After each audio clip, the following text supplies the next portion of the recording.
భారతంలో కౌరవులు పాండవులను కలిపింది రంగస్థలం. ధృతరాష్ట్రుడు గాంధారి సహా కుంతి పాండురాజు, కౌరవులు పాండవులు, భీష్ముడు ద్రోణుడు, కృపాచార్యుడు, వ్యాసముని సహా అందరూ ఆసీనులై ఉన్నారు.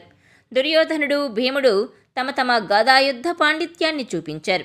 కొంతమంది భీముడికి చప్పట్లు కొడితే మరికొంతమంది దుర్యోధనుణ్ణి పొగుడుతున్నారు. ఇద్దరు కొండల్లా ఢీ కొడుతున్నారు.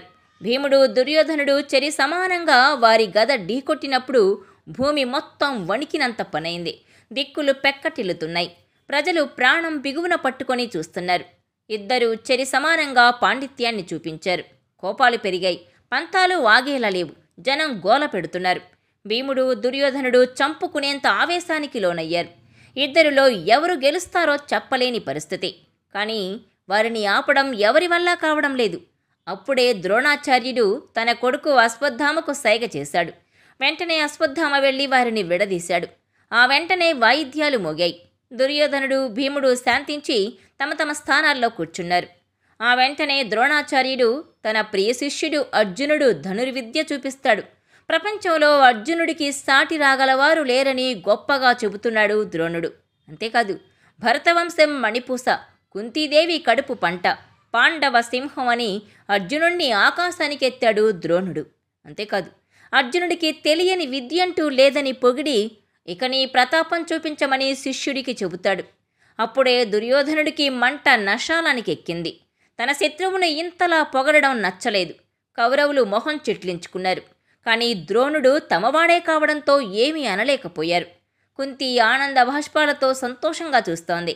ఇక అర్జునుడు ఆవేశంతో గర్వంతో వచ్చి తన ధనుర్విద్య ప్రదర్శన మొదలుపెట్టాడు. మొదట ఆగ్నేయాస్త్రం వేసి అగ్ని పుట్టించాడు. తర్వాత వరుణాస్త్రం వేసి వాన పుట్టించాడు. చివరగా వాయువ్యాస్త్రం వేసి గాలి పుట్టించాడు. ఆ తర్వాత పర్వతాస్త్రం వేసి పర్వత రూపం ధరించాడు అర్జునుడు. అందరూ నోరెళ్లపెట్టి చూస్తున్నారు. పాండవులంతా మీసాలు నిమురుతున్నారు. తమ్ముణ్ణి చూసి భీముడు తొడలు కొడుతున్నాడు. వాటిని చూసి కౌరవులకు కోపం పెరుగుతూ వచ్చింది. చిత్ర విచిత్రమైన విలువిద్యను చూపెట్టాడు. ఒకేసారి 5 బాణాలు వేసి 5 జంతువులను గురిచూసి కొట్టాడు. మరుగుజ్జుగా పర్వతమంత వీరుడిగా మారుతూ ఆకాశంలో నిప్పులు కురిపించి వాటిని చల్లారుస్తూ తాము చూస్తున్నది నిజంగా విలువిద్య ప్రదర్శన మాయా అన్నట్లుగా చూస్తున్నారు జనం. ద్రోణుడు తన శిష్యుణ్ణి చూసి గర్వంగా చూస్తున్నాడు. జనం చప్పట్లు కొడుతున్నారు. కౌరవులకు తల తీసేసినట్లయింది. ఎందుకంటే భీముడికి సరిపోయేందుకు దుర్యోధనుడున్నాడు. కానీ అర్జునుణ్ణి ఢీ కొట్టగల అతనికంటే శక్తివంతమైన విలుకాడు లేడని చిన్నబుచ్చుకున్నారు కౌరవులు. దుర్యోధనుడికి తల తీసేసినంత పనైంది. ఇంతలోనే మెరుస్తున్న కాంతితో ఓ యువకుడు జనాలను తోసుకుంటూ వస్తున్నాడు. మొహం కాంతిలా వెలుగుతోంది. నుదుటిన సూర్యుడి బొమ్మ ఉంది. కవచకుండలాలతో బలీయంగా ఉన్నాడు. శరీరం బంగారంలా అందరి దృష్టిని ఆకర్షించేలా ఉంది. జనం అతన్ని చూసి దారిస్తున్నారు. సూర్యుడిలా మెరుస్తూ ఆకాశంలోకి చూస్తున్నాడు. అర్జునుడి ధనుర్విద్య చూసి నవ్వుతున్నాడు. ఇంతేనా అన్నట్లుగా సూర్యకాంతితో వచ్చిన ఆ యువకుడు ద్రోణాచార్యుడు కృపాచార్యుడు తన వైపుకు చూడగానే నమస్కారం చేశాడు. అర్జునుణ్ణి కోపంతో చూస్తూ కళ్లతోనే నిప్పులు కురిపించాడు. ఆ వెంటనే నువ్వే మహాధనుర్విద్య వీరుడివని సంబరపడకు. ఈ విద్య నాకు చాలా సులువుగా వచ్చని గట్టిగా అన్నాడు. అంతే, యావత్ జనం నిశ్శబ్దంగా మారిపోయారు. ఎవరో క్షత్రియుడిలానే ఉన్నాడు. కానీ ఇతని పేరెప్పుడూ వినలేదు. కానీ సూర్యకాంతితో మెరుస్తున్నాడు. ఎవరా అని అంతా చూస్తున్నారు. తనను తక్కువ చేసి మాట్లాడటంతో అర్జునుడి కళ్ళు ఎర్రబడ్డాయి. తనను ఢీకొట్టేవాడు భూమిపై ఉన్నాడా అని గురువు ద్రోణుడి వైపు చూశాడు. మరోవైపు దుర్యోధనుడు లేచి నిల్చున్నాడు. కర్ణుడిని తీక్షణంగా చూశాడు. తన శిష్యుణ్ణి తక్కువ చేయడంతో తాను అవమానంగా భావించాడు ద్రోణుడు. ఆ మాట వినగానే నీకు అంత శక్తి ఉందా? ఏది చూపించమని వెటకారంగా కర్ణుణ్ణి అన్నాడు. అర్జునుడు ఆవేశంగా చూపించిన అస్త్రశస్త్రాలన్నీ అనాయాసంగా ఎడమ చేత్తో ఆయుధాలు ప్రయోగించి చూపించాడు. ఆ దెబ్బకు క్షణం పాటు చీకటి కమ్మింది. మళ్ళీ ఓ అస్త్రం వేయగానే వెలుగొచ్చింది. అందరూ భయపడ్డారు. 100 మంది తమ్ముళ్ల కంటే ముందు లేచాడు దుర్యోధనుడు. చప్పట్లతో దిక్కులు పెక్కటిల్లేలా శభాష్ మిత్రమా అని కర్ణుణ్ణి కౌగిలించుకున్నాడు. ఈ క్షణం నుంచి మనం ప్రాణ స్నేహితులం. నేను వేరు కాదు, నువ్వు వేరు కాదు. నీకు నేను, నాకు నువ్వు. ఈ యావత్ నా రాజ్య భోగాలు నీ సొంతమని పొగిడాడు. దుర్యోధనుడి ప్రేమకు ఉబ్బి తబ్బిబ్బయ్యాడు కర్ణుడు. సోతపుత్రుడని ముట్టుకొని సామాన్య ప్రజలను చూసి బాధపడ్డ కర్ణుణ్ణి ఏకంగా దుర్యోధనుడు కౌగిలించుకోవడంతో మహాభాగ్యమని కర్ణుడు సంతోషించాడు. అర్జునుణ్ణి కాసేపు మూర్ఛపోయినంతగా నిశ్శబ్దంగా కర్ణుణ్ణే చూశాడు. ఆ తర్వాత నువ్వేదో పిలవని పేరంటానికొచ్చావు, నీ విలువ నీకు తెలియదు, కనీసం ఎదుటివాడి విలువ తెలుసుకోమని గర్వం ప్రదర్శిస్తాడు. నువ్వు పిరికి వాళ్ళని బెదిరించినట్లు నన్ను భయపెట్టలేవు అర్జునా అని ఏకవచనంతో చెప్పడంతో పాండవులంతా ఉలిక్కి పడతారు. అయితే ఇక నాతో పోటీ పడమని అర్జునుడు సవాల్ చేస్తాడు. సరేనని కర్ణుడు మేధాస్త్రం వేస్తాడు. చీకటి కమ్ముకోవడంతో అంతా భయపడ్డారు. కానీ సూర్యుడు కేవలం కర్ణుడి మీదనే కిరణాలు ప్రసరింపజేశాడు. చుట్టూ చీకటి, కానీ కర్ణుడు వెలుగులో మెరిసిపోతున్నాడు. అది చూసిన కుంతి ఒక్కసారిగా తన కొడుకేనని మొదటిసారి గుర్తించింది. మెరిసిపోయే కవచకుండలాలు, కాంతులీనే శరీరం చూసి భయపడింది. అర్జునుణ్ణి గురించి ఆమె భయపడింది. కానీ కాసేపటికే చీకట్లు వీడాయి. ఆ వెంటనే వాయువ్యాస్త్రం వేశాడు అర్జునుడు. అన్ని మబ్బులు పటాపంచలయ్యాయి. ఆ వెంటనే మరో అస్త్రం వేయడానికి సిద్ధమయ్యాడు కర్ణుడు. కానీ తెలివిగా కృపాచార్యుడి వెళ్ళి మధ్యలో వారి పోటీని ఆపాడు. అర్జునుడు పాండురాజు కొడుకు, రాజపుత్రుడు, కుంతీదేవి ముద్దుల కొడుకు. అతనితో పోటీ పడాలంటే నీకు అతని స్థాయి ఉండాలి.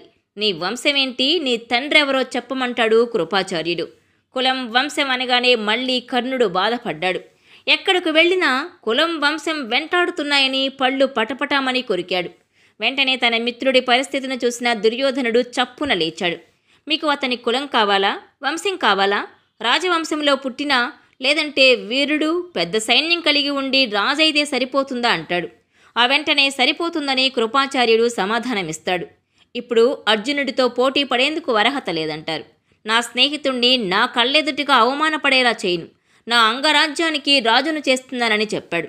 ఆ వెంటనే ధృతరాష్ట్రుడు భీష్ముడి అనుమతి తీసుకున్నాడు. వెంటనే రాజ్యాభిషేకం అక్కడే చేయించాడు. బంగారు పీఠం మీద కూర్చోబెట్టి కర్ణుడికి రాజతిలకం దిద్దాడు దుర్యోధనుడు. అక్కడ్నుంచి వారి స్నేహం మరింత బలపడింది. స్నేహం కోసం రాజ్యాన్నే ఇచ్చాడు. అది చూసిన కర్ణుడు ఏమిచ్చి నీ రుణం తీసుకోనని ప్రశ్నిస్తాడు. ఏమిచ్చి నీ రుణం తీర్చుకోనని ప్రశ్నిస్తాడు. నీ స్నేహం అన్నాడు దుర్యోధనుడు. ఇక నుంచి నువ్వే నా ప్రాణ స్నేహితుడివని కర్ణుడు ప్రకటిస్తాడు. తన కొడుకు రాజైన దృశ్యం చూసిన సూతుడు వచ్చి కొడుకు కర్ణుణ్ణి హత్తుకున్నాడు. తండ్రి కాళ్లకు నమస్కరించాడు కర్ణుడు. కానీ అందరూ సూతుడి కొడుకు రాజా అని నవ్వుకున్నారు. భీముడైతే కర్ణుణ్ణి దారుణంగా అవమానించాడు. ఉచితంగా ఇస్తే రాజువయ్యావు, కానీ నీ కులానికి తగ్గట్లుగా ఏదైనా రథం నడుపుకో, నీకు మా అర్జునుడితో పోటీ అని ఫక్కున నవ్వాడు. కర్ణుడు రగిలే ఎర్రటి కళ్లతో చూస్తూ ఉండగా దుర్యోధనుడు లేచి, ఆపు నీ దురుసు మాటలు, కులం తక్కువ వాడైతే ఈ తేజస్సుంటుందా? మన కృపాచార్యులు ఎక్కడ పుట్టారు? కుమారస్వామి పుట్టుక గురించి ఎవరికి తెలుసు? నా యావత్ రాజ్యాన్ని పాలించగల శక్తి గలవాడు నా స్నేహితుడని సమాధానమిచ్చాడు. దీంతో భీష్ముడు ఇతర పెద్దలు జోక్యం చేసుకుని వారించారు. ఇక చీకటి పడుతుందని వెళ్ళిపోమ్మని అందరినీ కోరతారు. దుర్యోధనుడు మాత్రం తన చేయినందించి కర్ణుణ్ణి తన రాజప్రసాదంలోకి తీసుకెళ్తుంటాడు. అప్పుడే తన పెద్ద కొడుకు ఇంత పెద్ద వీరుడా అని కుంతి రహస్యంగా కర్ణుడి వైపు చూస్తుంది. తన మనస్సుకు ఎక్కడా లేని ఆనందం కలిగింది. కానీ అర్జునుణ్ణి మించిన వీరుడు దుర్యోధనుడికి స్నేహితుడు కావడంతో కలత చెందింది కుంతి. దుర్యోధనుడు మాత్రం తన స్నేహితుణ్ణి చూసి పొంగిపోయాడు. కర్ణుడికి స్నేహం రుచి చూపించాడు. కర్ణుడు సైతం దుర్యోధనుడికి మాటిచ్చాడు. నాకు ఈ గుర్తింపిచ్చిన నీకోసం ప్రాణమైన ఇస్తాను మిత్రమా అంటాడు. చూడగానే నువ్వు నావాడివనుకున్నాను. మన మధ్య ఎలాంటి తక్కువ ఎక్కువలుండవు.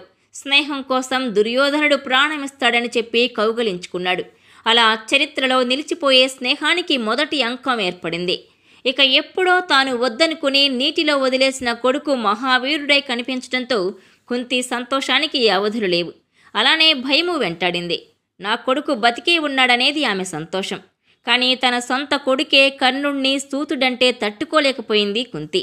ఇది భారతంలో కర్ణుడికొచ్చిన మొదటి గుర్తింపు. ఇక్కడ్నుంచే కర్ణుడు లేని భారతం లేదన్నట్లుగా గొప్పగా బతికాడు కర్ణుడు. నిజాయితీగా ఇచ్చిన మాటను తప్పనివాడుగా, స్నేహం కోసం స్నేహితుడి కోసం ప్రాణమిచ్చేవాడిగా, ప్రాణం పోయే వరకు చిన్న తప్పు చేయకుండా జీవిస్తాడు.